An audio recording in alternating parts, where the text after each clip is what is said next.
Hi, this is Alex, and this is a new story on my channel.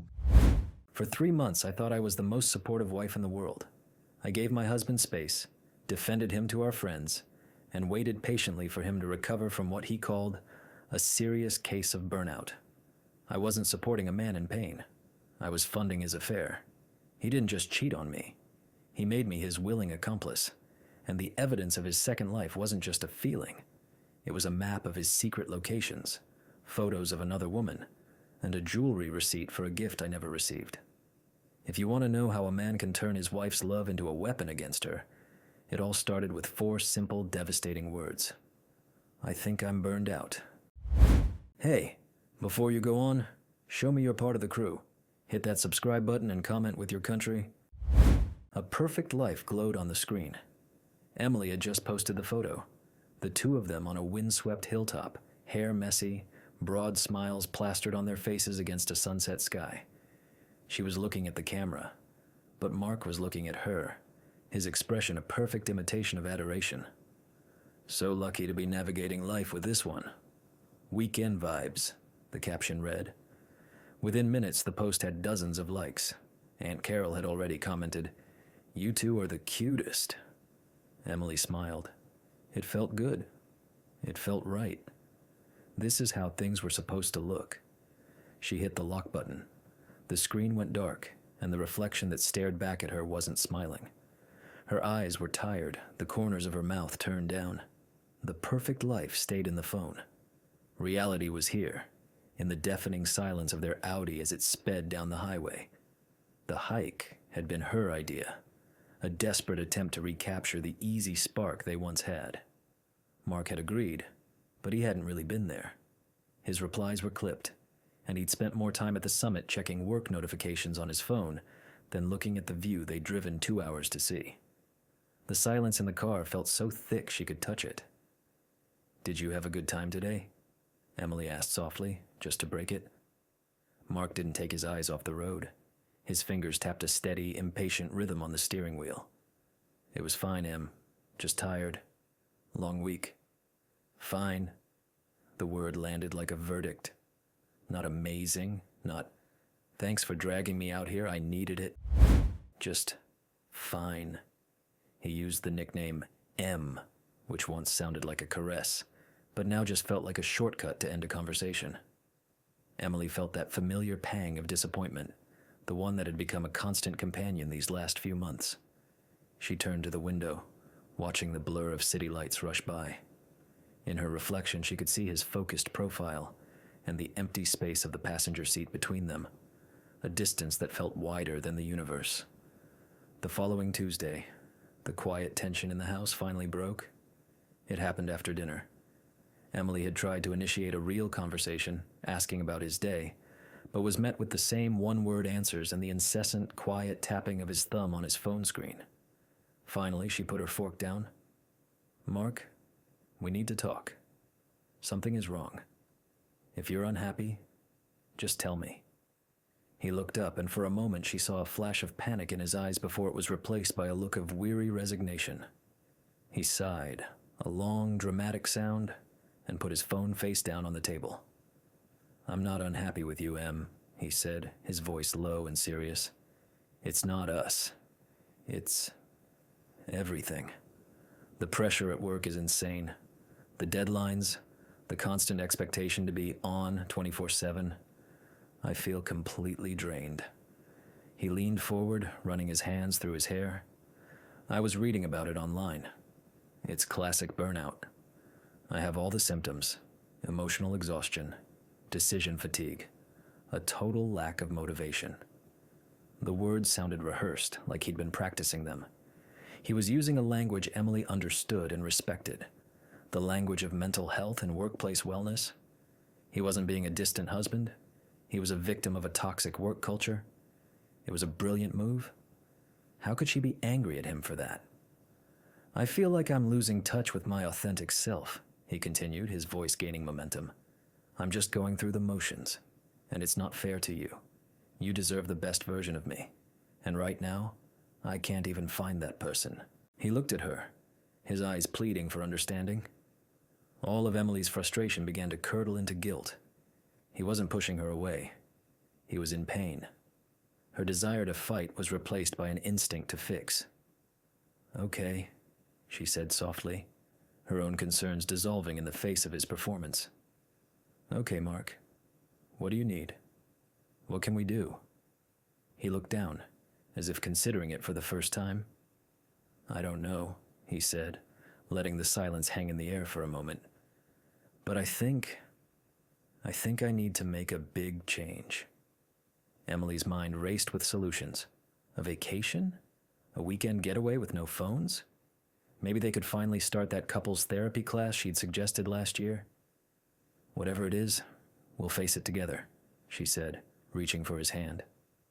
Mark pulled his hand back gently, a gesture that felt more like a rejection than a touch. "That's the thing, Em," he said, avoiding her eyes. "I don't think this is something we can fix. This is something I need to fix. On my own." Emily's stomach tightened. "What are you talking about?" "I've been thinking about this a lot," he said, his voice steady and measured. "The only way I can truly disconnect and recharge is if I remove myself from all the daily pressures. The commute, the house chores, even the social obligations of being a husband. I need space." He finally looked at her. "I think I need to get my own place. For a little while." The words hung in the air, sharp and unbelievable. An apartment?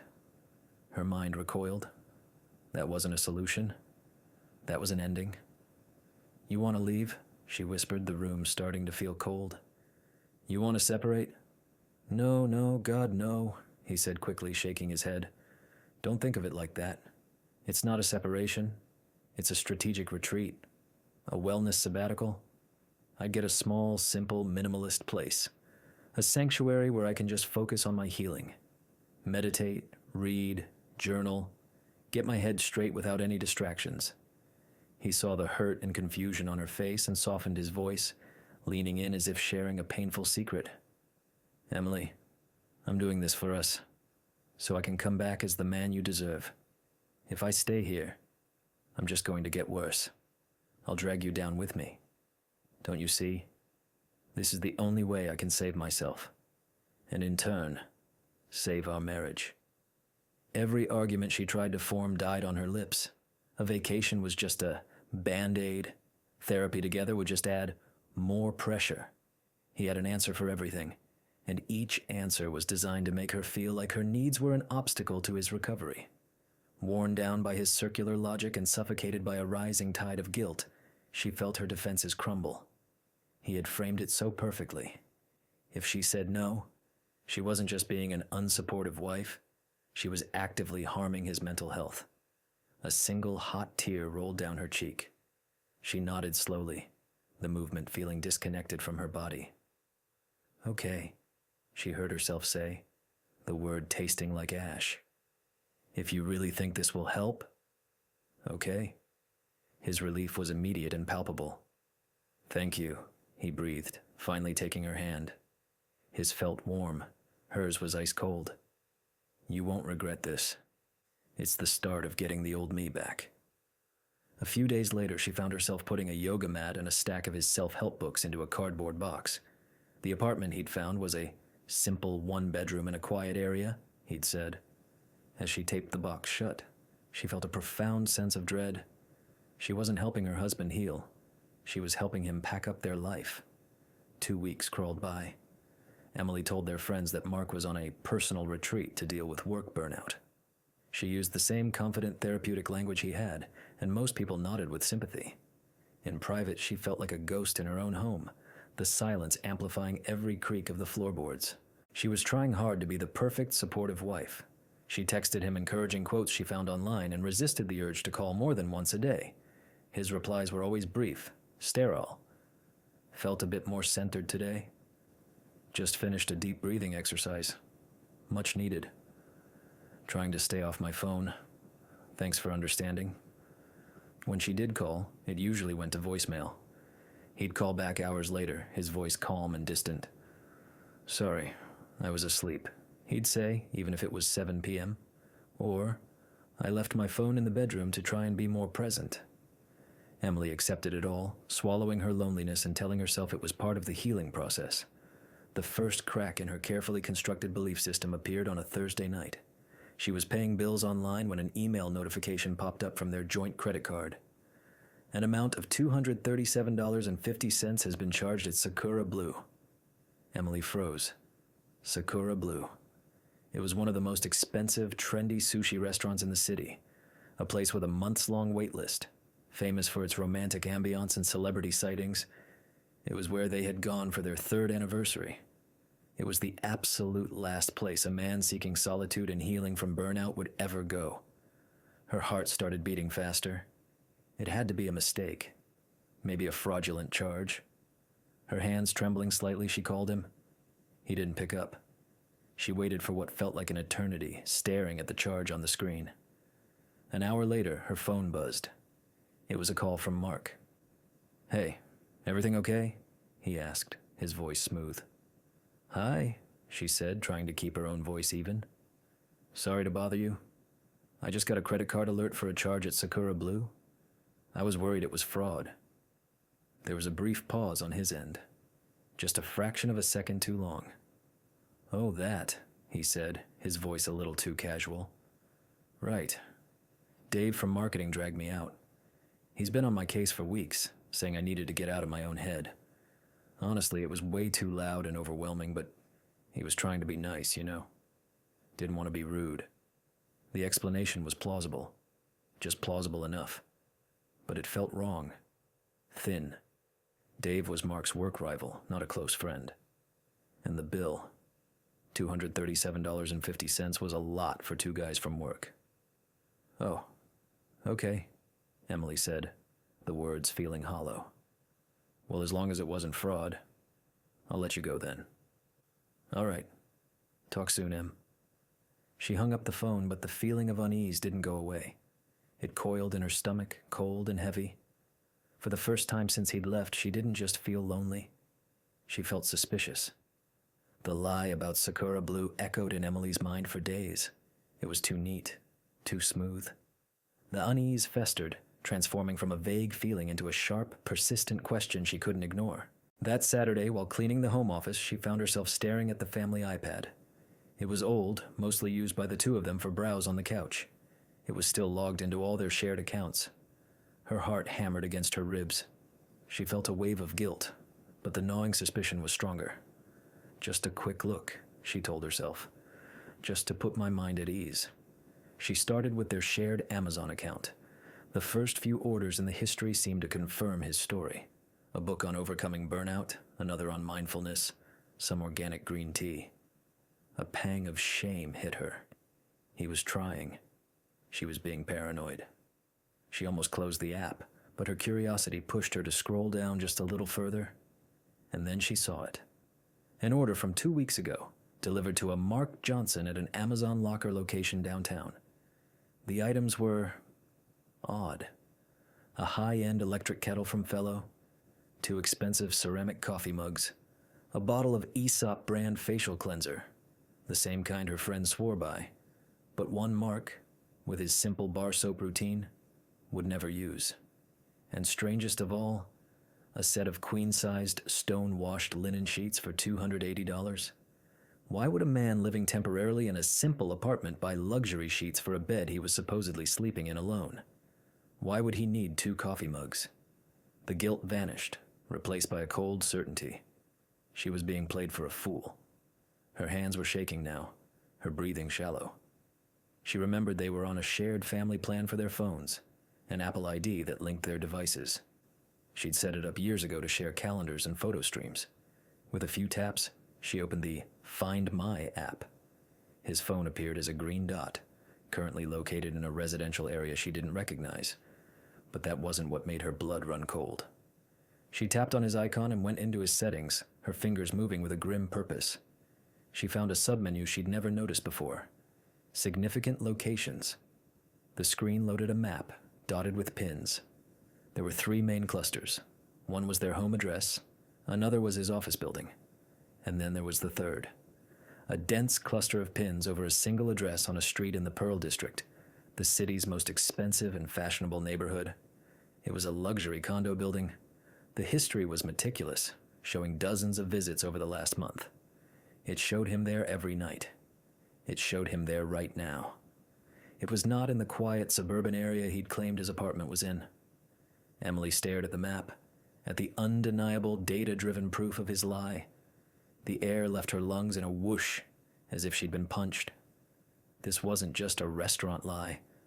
This was a different life, a complex, carefully constructed deception, and she had been funding it, supporting it, and defending it to her friends and family. The screen blurred as tears of shock and fury filled her eyes.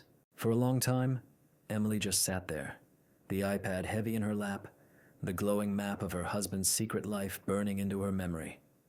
The shock began to recede, leaving behind a chilling clarity. Her mind, once clouded with doubt and self-blame, was now ruthlessly efficient. She remembered the name from the Venmo transaction. Jessica. A team lunch, he'd said. She opened the LinkedIn app. She typed Jessica into the search bar, then filtered by company. Mark's firm. One profile popped up immediately. Jessica Albright, marketing associate. The profile picture showed a smiling, confident woman in her late 20s with bright, ambitious eyes. With a sense of dread, Emily tapped on Jessica's Instagram handle, linked in her bio. The profile was public. It was like looking into a different universe. A universe of rooftop bar cocktails, trendy workout classes, and weekend trips with girlfriends. It was a life full of color and laughter, a stark contrast to the gray, silent world Emily had been inhabiting. She scrolled with a morbid fascination, each post a small twist of the knife. And then she found it. The photo that shattered the last bit of her world into dust. It was posted 3 weeks ago, captioned, "Perfect weekend unwinding in wine country." Jessica was sitting at an outdoor table, a glass of rosé in her hand, smiling at whoever was taking the picture. The angle, the intimacy. It was obvious she wasn't there alone. But it wasn't the smile or the location that made Emily's breath catch in her throat. It was the delicate gold bracelet on Jessica's wrist. Emily knew that bracelet.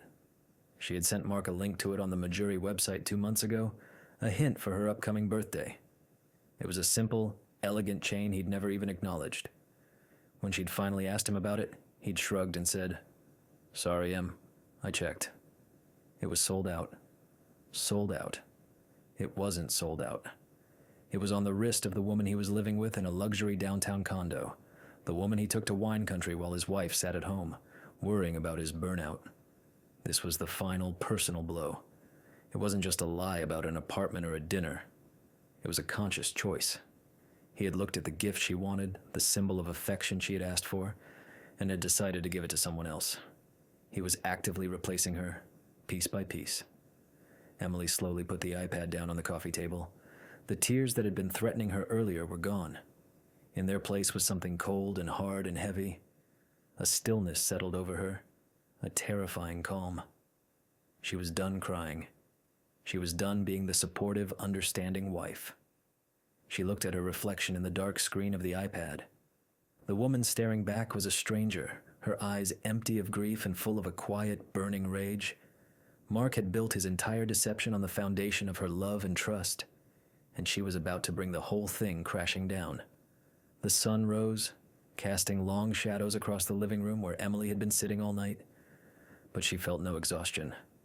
The rage had burned away her grief, leaving behind a core of pure, unyielding steel. She was no longer Mark's victim. She was his opponent. Her first move wasn't to throw his remaining things onto the lawn or to send him a string of furious texts. Her first move was to open her laptop, search for best divorce lawyers in the city, and book a 9 a.m. consultation with a top-rated attorney named Eleanor Davies. She sat in Ms. Davies's polished office, a picture of calm composure. She laid out the story concisely, without tears, presenting the facts as if she were describing a business deal gone wrong. She explained the burnout lie, the separate apartment, the credit card charges, and the damning evidence on the iPad. Ms. Davies, a sharp woman in her 50s, listened intently, her expression unreadable. When Emily finished, the lawyer nodded slowly. "This is a classic case of financial and emotional deception," she said, her voice firm. "You've done well to gather this information. Here is what you are going to do next. First, you will not confront him. Not yet. We act from a position of strength, and that means being fully prepared. Second, continue to document everything. Download and print every bank statement, every credit card bill, every screenshot you showed me. Create a physical file. Third, and this is the most important step for today, protect your assets. The lawyer's advice was a lifeline, a clear set of instructions in the chaos. Emily spent the rest of the day executing the plan with chilling precision. She went to her bank and opened a new checking and savings account in her name only. Then, taking a deep breath, she transferred exactly half of the funds from their joint savings account into her new one. It wasn't an act of revenge. It was an act of survival, a declaration of her financial independence. That evening, she sat at the dining room table, the printer humming beside her. She compiled a thick folder. In it went the credit card statement with Sakura Blue circled in red, the Amazon order for the linen sheets and the second coffee mug, the screenshot of the Venmo transaction to Jessica, a printout of the map from his location history, showing the damning triangle between their home, his office, and the luxury condo. And on top of it all, she placed a high-quality color print of Jessica at the winery, the Majuri bracelet gleaming on her wrist. The folder felt heavy in her hands, a testament to months of lies. Finally, when it was all done, she picked up her phone. She found Mark's contact and typed a short, simple message. "Hi. Can you come by the house tomorrow evening? We need to sign some financial papers." She hit send. There was no love, no anger, just the cold, clean click of a trap being set. Mark walked in the next evening looking exactly as she'd expected, the picture of a man burdened by the weight of the world. He wore a weary expression, a slight slump in his shoulders. He probably thought her text about financial papers was about taxes or some other boring marital admin. "Hey," he said, dropping his keys into the ceramic bowl by the door, a habit from a life he no longer lived here. "Let's get this over with. I've got an early start tomorrow." "Of course," Emily said, her voice even. She was sitting at the dining room table. The surface was clear except for 2 glasses of water in the thick, plain manila folder. "Have a seat." He sat opposite her, a flicker of impatience in his eyes. "So, what's this about?" Emily didn't answer immediately. She took a slow sip of water, her gaze steady on his. Then she spoke, her words calm and deliberate. "Mark, I spoke to my lawyer." The effect was instantaneous. The weariness on his face vanished, replaced by genuine alarm. "Your lawyer? Why? What's going on?" Instead of answering, she placed her hand on the folder and pushed it slowly across the polished wood table until it stopped directly in front of him. "I believe these are the financial papers we need to discuss." Confused, he opened the folder. The first page on top was the color printout of Jessica, smiling at the winery, the Majuri bracelet sparkling on her wrist. Mark's face went white. He visibly flinched, as if struck. He looked up at Emily, his mouth opening and closing, but no words came out. "Keep going," Emily said, her voice dangerously quiet. His hands shaking, he lifted the photo. Beneath it was the map of his significant locations, the luxury condo in the Pearl District circled in red ink. Then came the Amazon order for the queen-sized linen sheets and the Aesop face wash. Then the credit card statement from Sakura Blue.